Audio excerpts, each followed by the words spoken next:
expansion and a western expansion. So the kingdom of Jumla, I think that's how it's pronounced, was not part of Nepal at this moment, but currently it is included in the Nepal country map.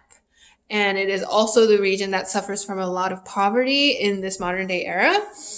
However, at that time, it was not included in this broader idea of Nepal. The kingdom of Garhwal resisted longer than the kingdom of Kumaon. Kumaon was first defeated, and then Garhwal.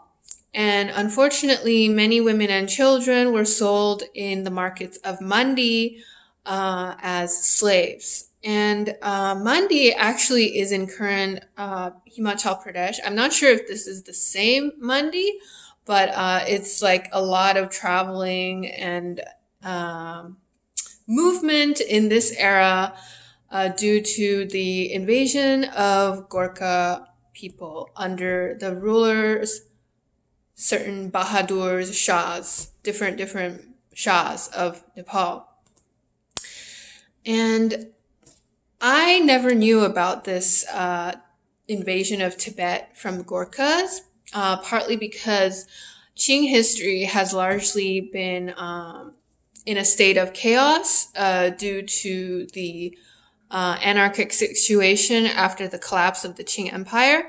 So just from a perspective of collecting all the texts was a difficulty. And once the texts were collected, people wanted to critique the Qing rulers from the Han Chinese perspective. So many people didn't really pay attention to this dynamic where Tibet was invaded twice by the Gorkhas. And the second time was extremely dramatic because they wrote a letter to the Emperor Qianlong, and the emperor had to send like a battalion to quell the Gorkhas. But this actually happened before the Gorkhas invaded Garhwal. So we can imagine how much energy they had at the time in order to complete all of these different feats. And the king of Garhwal called upon the help of the British, who supported them against the Gorkhas. And so now currently Garhwal and Kumaon are both included in the modern Indian map, whereas Jumla didn't have that luck, and they were continued to be ruled under the Nepal Gorkha Empire at the time, which is currently Nepal today. And I just wanted to share another book about this era called Patron and Painter, Situ Panchen and the Revival of the Encampment Style by David P. Jackson.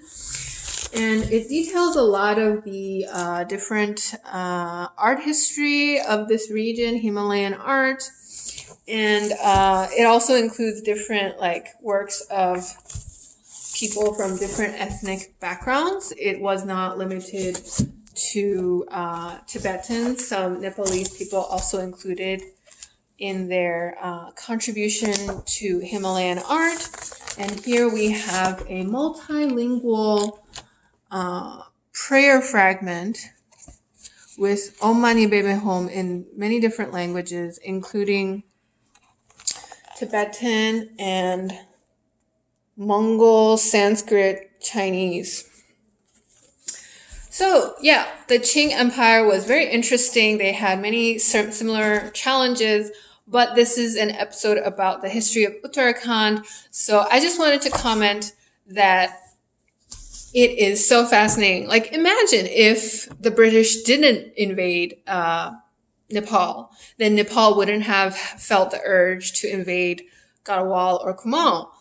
But then the British probably would also not have defended Garhwal and Kumaon if they were not invested in South Asia in the first place. History is always full of these different random twists and turns, and I'm just so happy that Dehradun is what it is today, so I can hang out there stress-free.